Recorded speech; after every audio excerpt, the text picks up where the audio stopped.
जनाब काबिल कदर डॉक्टर अलवी साहब, मेरी बहनों, मेरी बेटियों, मेरे भाइयों, बार के सदर, बार के सेक्रेटरी, जितने भी ओहदेदारान हैं, दिल की गहराइयों से आपका शुक्रिया अदा करता हूँ। मैं बहैसियत खुद एक वकील के अगर किसी इनफरादी काबिल कदर वकील साहब की खिदमात को फैसलाबाद की बार से सराहूँगा तो मेरा फैसलाबाद से जाना नामुमकिन होगा। इसलिए मैं सारे वकला को, जो ख़वातीन भी हैं और हज़रात भी, अपना अकीदत का सलाम पेश करता हूँ कि जिस तरह आपने हमारी खिदमत दी। चूँकि वक्त कम है, मुझे बताया गया है कि अब मैं रूल ऑफ लॉ पे बात करूँ। ख़वातीन और हज़रात, में जब 2001 के अंदर अमेरिका में एक वकील की हैसियत से, एक बिजनेसमैन की हैसियत से छोड़ के सब कुछ पाकिस्तान आ रहा था, तो मेरा एक बड़ा फेमस इंटरव्यू लिया गया जिसमें मुझसे ये सवाल किया गया कि you came to this country and started mopping and sweeping floor, then you rise in business, excelled in education, why you want to leave this country? तो मेरा जवाब था कि I have decided that I will go back to serve my roots. I don't want to live in a country which is flooded with light. I want to go in a country, my homeland, where the people are dying in darkness. और वह darkness बिजली की रोशनी नहीं, वो darkness कानून की हुक्मरानी न होना है।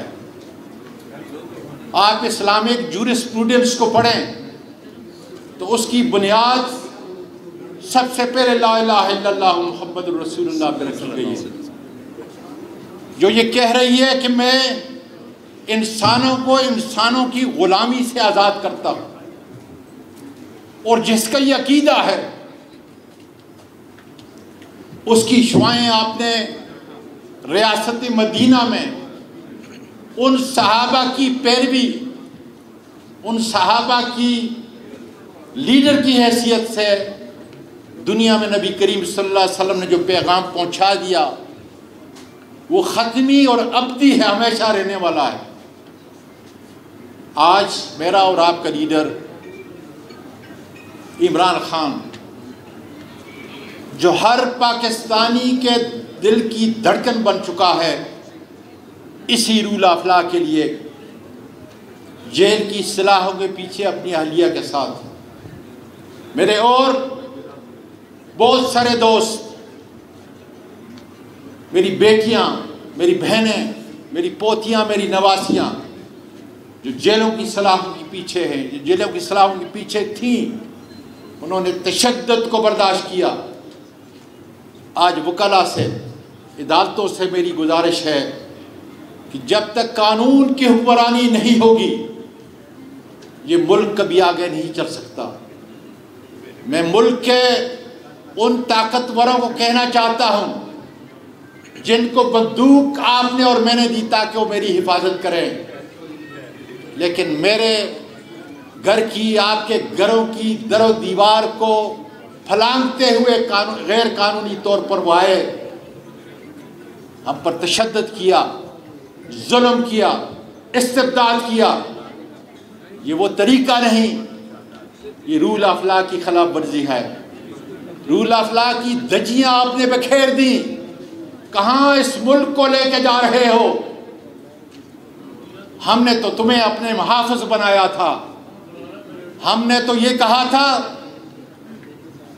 कि जिंदगी भर हम आपके राग अलापते रहेंगे। मेरी बहनों ने आपके लिए नगमे गाए। मैं सब फौज को नहीं कह रहा, चंद उन ताकतवरों को कहना चाहता हूँ जिन्होंने मेरी फौज की इज्जत मट्टी में मिला दी है। आज मैं ये पूछना चाहता हूँ कि आज़म सवाती और उसके हज़ारों कारकुनों, इमरान खान के कारकुनों को दुख दर्द जिसको आप जिल्लत देना चाहते थे, आज खुदा ताला ने उसको उरूज पे पहुंचा दिया। जिस आज़म सवाती को, उसके ख़ानदान को बेइज्जती करना चाहते थे उसकी, आज जिस तरफ से जा रहा है लोग उसके हाथ चूम रहे हैं। लेकिन जनरल बाजवा 10 आदमियों की मैयत पे पाकिस्तान में कहीं नमूदार नहीं हो सकती। इस इबरत से सीखो, इस इबरत से सीखो और खुदारा अपना किबला दुरुस्त करो। मुझ पर, इमरान खान पर और जो जेलों में पड़े हुए और 2000 मुकदमे बनाओ, लेकिन रूल अखला के बगैर मुल्क नहीं चल सकता।